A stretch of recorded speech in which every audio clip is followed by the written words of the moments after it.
prutas ng alaga ko. Ang gusto niya ay grapes. May grapes na violet at saka may grapes na kulay green. Tsaka samahan natin ng blueberry. Okay, let's go. Ganyan lang yan. Kakainin niya to sa madaling araw. Sa bed pala niya.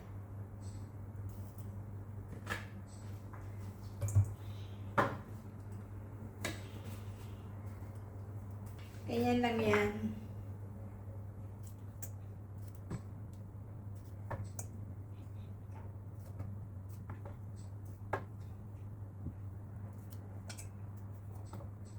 So, na-chop-chop na natin yung grapes na violet at saka green. Halo na natin yung blueberry. Tama na yan.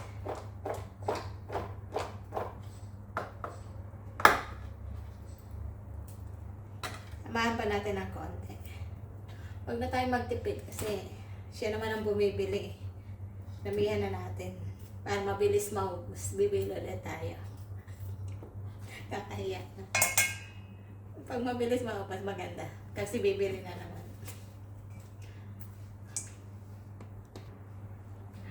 Tapos ito ay chop-chop na natin. Para maganda ang presentation. So, ito naman kulay violet. Para bukas, pag nag-prepare ako, ready na. Saglit na lang. Kasi nahugasan na at saka ano.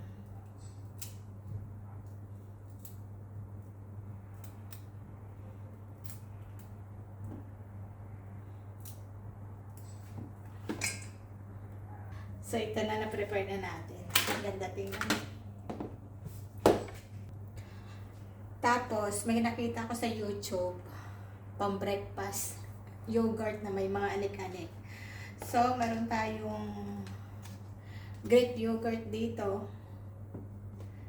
Tapos, mayroong, ano ba tawag nito? Cereals. May chia seeds. May cereals na matamis at saka without sugar. At saka saging and prutas.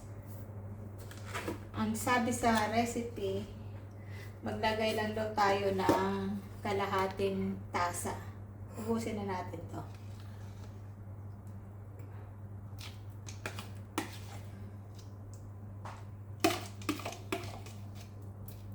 Para to bukas ng umaga. Ito yung kakainin. Ako, matawag. Mabibitin ang aking anik-anik. Tapos, lagyan natin itong lagyan natin itong ano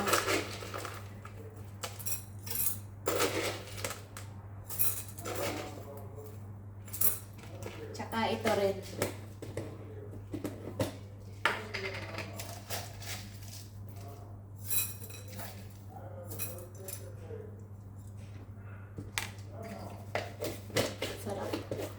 Sarap ng libre.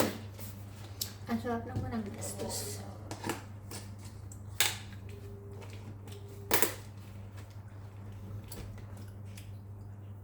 Tapos lagyan natin ng konting honey.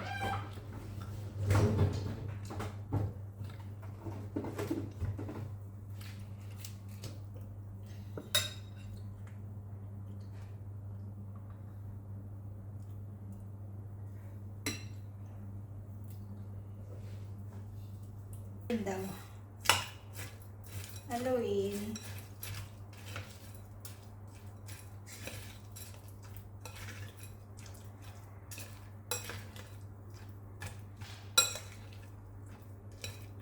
Maglagay tayo ng chia seeds.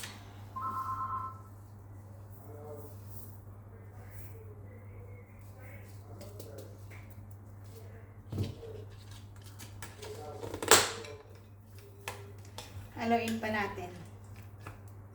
Haluin natin ng saging.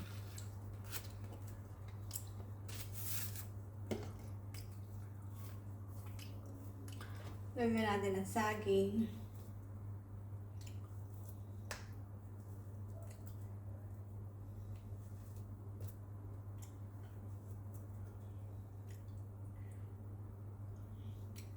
Tapos lagyan natin ng prutas. Kaya to. Dapat kasi sa garapon. Ulitin ko na lang to.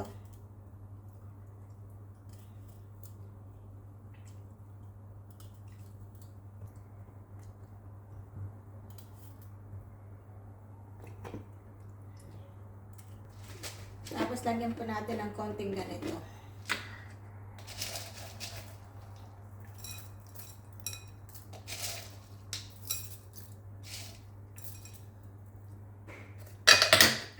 Granola. Granola. Napasarap. Tsaka lagay na natin yung kalahating saging.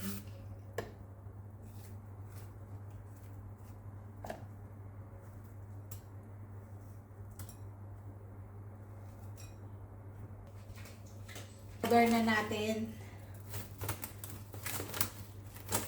Cover na natin hanggang bukas ng umaga. Tingnan natin anong epekto. Ayan na. So, this is it. Ang request ko para bukas ng umaga. Thank you. Buksan pala natin. Nakalimutan kong lagyan ng Nakalimutan kong lagyan ito.